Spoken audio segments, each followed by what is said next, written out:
Here I am. Good morning, everybody. Here we are, waking up with the word for the 401st time. That is right. We are past 400 and only 100 episodes away from the 501st episode, which for you Star Wars fans out there might mean something. Wink, wink. Dad looks confused. It's the 501st Legion of Clones. It's a thing. Whoa. Yeah. Uh-huh. Such a nerd. Oh, I'm sorry. I played Battlefront 2. I don't know why I'm making it a whole thing, but I like the number 501. It's part of my childhood. Anyway, point being, we've come such a long way.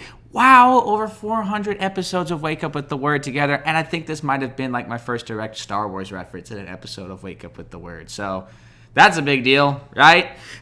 Please comment below if there's anything you want to talk about all from God's Word. I want to hear all about it. Be sure to like, share, subscribe, click the notification bell, all that good stuff. Let me know if this has been a blessing for you, because it's been a blessing for me to share it with you. Lots of great stuff happening in the Word of God today, as always. In 2 Chronicles chapter 35 through chapter 36, verse 23, we have the unfortunate death of King Josiah. Now, Josiah, we've talked about him, one of the best kings out there, on par with, Hezekiah, recent king as well. Amazing guys, really loyal to the Lord for all their days. Nobody's perfect, obviously. They both had some minor things, but they got things right that literally no one else before them or after them got right. So I'm a huge fan of both of these guys, Josiah and Hezekiah. And unfortunately, obviously, Josiah couldn't live forever and was followed up by evil kings. You work so hard, you try to give your kids a good life and it just doesn't matter, Poor Josiah. And in Psalm 27, verses 1 through 6, we have a resounding declaration of faith.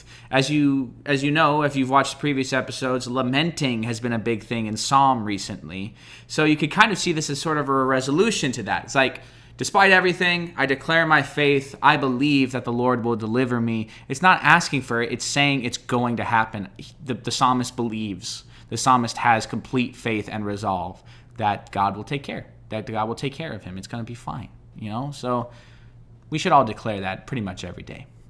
And in Proverbs 20, verses 20 through 21, we have some good advice to not curse your parents. Now, I'm pretty sure this is not talking about witchcraft or anything like that, or wizardry. I'm pretty sure it's just saying, generation to generation. And, of course, this also extends to our relationship to God. Respect your elders. Respect your parents.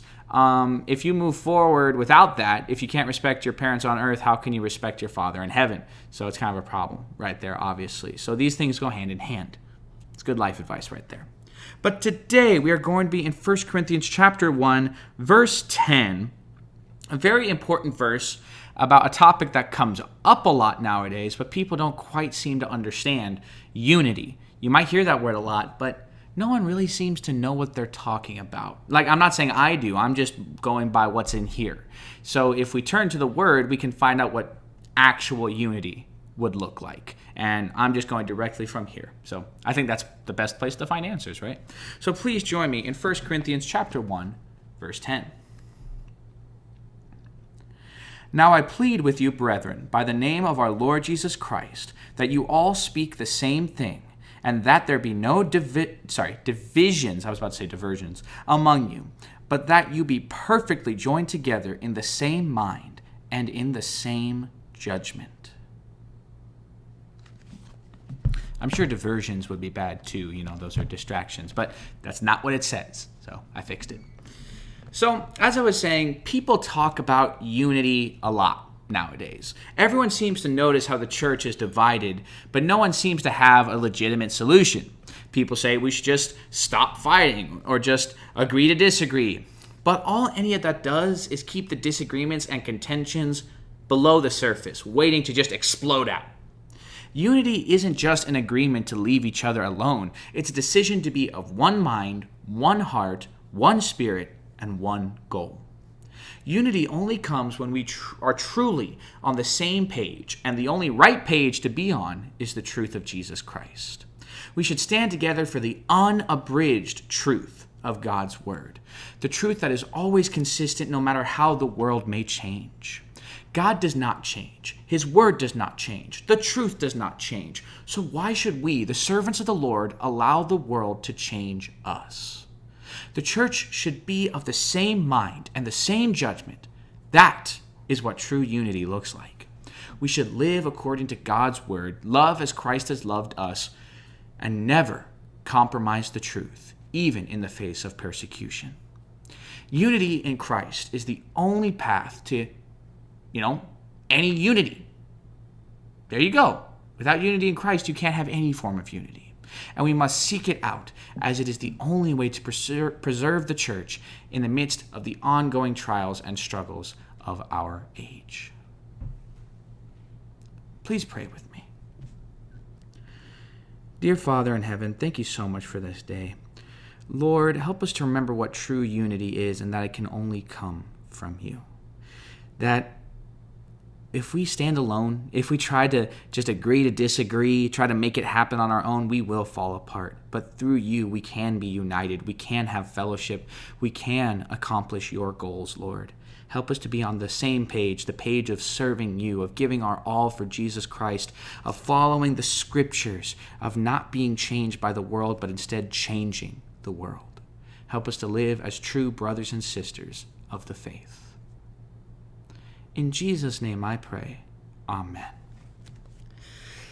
All right, there you have it. 401 episodes of Waking Up with the Word. That is pretty awesome if you ask me.